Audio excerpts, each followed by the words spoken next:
Welcome back, everyone. Well, our business is kind of unusual. We get a lot of very interesting resumes. As you might imagine, media companies, you can't imagine what we get. But a resume came across my desk that really caught my attention. The person was involved in broadcast journalism, had a very interesting background. And lo and behold, we started talking, and now she's going to become part of our team here. So I want to introduce her to you and tell you about a project that a couple of projects that we're working on. So this is Tracy Villaume. Hello, Tracy. Hello. We're going to pretend like we never met. Okay.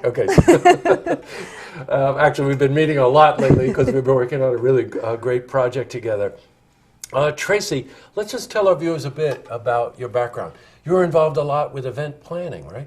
Yeah, for about 13 years on and off, I worked in event planning. I kind of fell into it. I was a communications major in college, and my first job was an executive assistant, and I just fell into event planning at the organization I was at, and I loved it. I loved the logistical, I loved the many moving parts, the logistical aspects of it, and just kept on that track and did it for about 13 years. And a wonderful foundation for broadcast journalism because let's face it, events never go as they're planned. So you can call yourself an event planner all you want. Everything that can go wrong kind of goes wrong, doesn't it? That is absolutely true. So you've got to be good on your feet. Yep. And so you also studied communications in school and then decided, after some family activities, to go back and get be re-educated, more specifically in the broadcast journalism field. What interests you about broadcast journalism? Well, like you said, some family things led me to it. I lost my dad about a year ago, and I decided I wanted to pursue some passions while I still had some time. And broadcast journalism was always an interest to me. I worked in the television industry in two different areas, once for association. So we dealt with a lot of small television broadcasters and local broadcasters, and then for one of the networks at NBC. And I love the storytelling, and there's something about video. You know, being a communications major, loved to write, and it was always writing. But video tells a story so differently. Yes, and I just really felt like that was an area I was lacking in. And thinking about my dad and how he always used to say, every time I see Katie Couric, I think of you. And I said, you know what, I'm going to leave my big job and I'm going to go back to school for broadcast journalism. Wow, and she studied with a mutual friend of ours, Tom Hahn.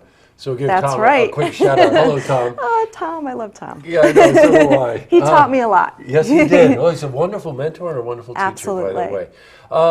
So to sort of prove to you, Tracy and I sort of uncovered a couple of different areas that we might want to explore in creating content for you of subjects that we know in our community that you're interested in. A mixed bag, right? Yes. There's Alzheimer's that we discussed. There's midwifery that we discussed. Where there might be lighter topics. You love wine, so you fancy yourself a bit of a connoisseur of New York State wines. A bit. Yeah, well, that's a good topic. You can include me on that Okay. coverage, okay?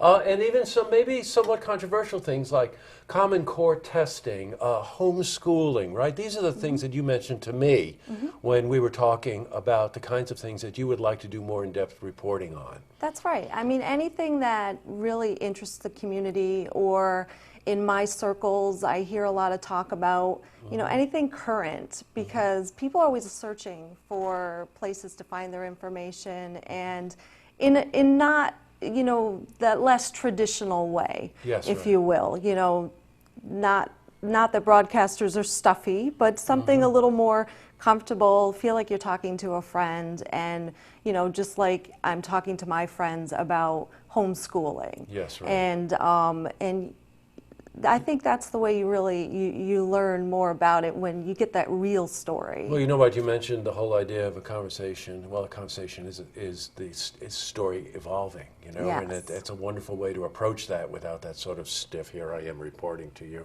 We're going to show you part one of two parts that Tracy put together concerning Alzheimer's. Just talk to me briefly about your approach to covering that subject. Well, I was initially interested in covering it because I've been working on a fundraiser with a friend of mine she started an organization to raise money for Alzheimer's research and awareness called Friends, Family, Future. And I was keeping my event planning skills, in play. And I've been working on it for 2 years. And as I was working on this fundraiser, it's called Fashion Night Out Albany, I met a lot of people who have been touched by people with Alzheimer's disease. I personally have not.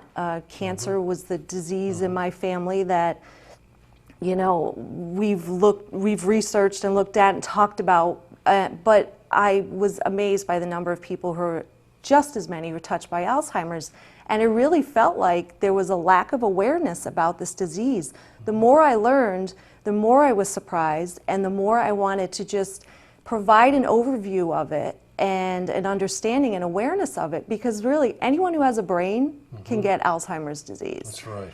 And I felt like there was just like my friend who started this organization and everyone involved in Alzheimer's, that the voice needs to be a little bit louder because it is an epidemic. Tracy, welcome. I really look Thank forward you. to working with you on all of those things, everything from wine to Common Core testing and probably everything in between. To see this interview again, you can head to our website, looktvonline.com.